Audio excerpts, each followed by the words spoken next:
আসসালামু আলাইকুম। সবাই কেমন আছেন? আশা করি সবাই অনেক অনেক ভালো আছেন। আজকে আমি তৈরি করে দেখাবো দুধ সেমাই। তার জন্য 1/2 লিটার পরিমাণ লিকুইড দুধ একটা ফ্রাই প্যানে নিয়ে নিলাম।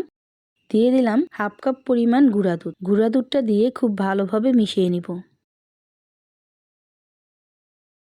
এখন এই লিকুইড দুধটাকে রান্না করব প্রায় 5 মিনিট পর্যন্ত, চুলার আঁচটা একদম বাড়িয়ে।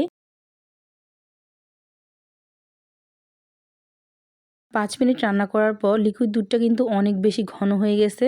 এখন এখানে দিয়ে দিব পরিমাণ মতো চিনি। চিনি দেওয়ার পর যেহেতু দুধটা একটু পাতলা হয়ে যায়, এই জন্য আরও 2 মিনিট রান্না করে নেব। আরও 2 মিনিট রান্না করার পর এখানে আমি কাঠবাদাম কুচি, কাজু বাদাম কুচি, 2-3টা খুরমা কিউব করে কেটে আর কিশমিশ দিয়ে দিলাম। এখন আমি এভাবে আরও 1 থেকে 2 মিনিট রান্না করার পর চুলাটাকে অফ করে দিলাম। এখন কিন্তু এই লিকুইড দুধে সরাসরি এই সেমাইটাকে ভিজানো যাবে না। এখন যেটা করতে হবে, এই লিকুইড দুধটাকে অর্ধেকটা ঠান্ডা করে নিতে হবে। অর্ধেকটা গরম কমে যাবে, ওই পর্যায়ে এসে এখানে আমি দিয়ে দিব আগে থেকে ঘিয়ে ভেজে রাখা লাচ্ছা সেমাই। আর এখানে আমি 2 কাপ পরিমাণ লিকুইড দুধের জন্য 1 কাপ পরিমাণ লাচ্ছা সেমাই ব্যবহার করলাম।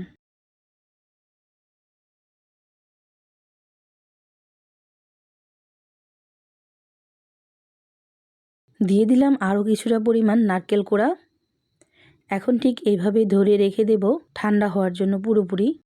দুধের পরিমাণ যদি ঠিক থাকে তাহলে কিন্তু লাচ্ছা সেমাইটা একদম জমাট বেঁধে যাবে না, এইরকম পারফেক্ট হবে। দেখতেই পাচ্ছেন ঠান্ডা হওয়ার পর সেমাইটা কত বেশি পারফেক্ট হয়েছে।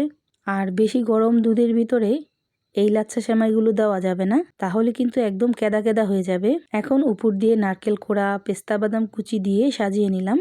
আশা করছি ভিডিওটা ভালো লাগবে। ভালো লাগলে লাইক, কমেন্ট, শেয়ার করতে ভুলবেন না। সবাই ভালো থাকবেন, সুস্থ থাকবেন। আল্লাহ হাফেজ।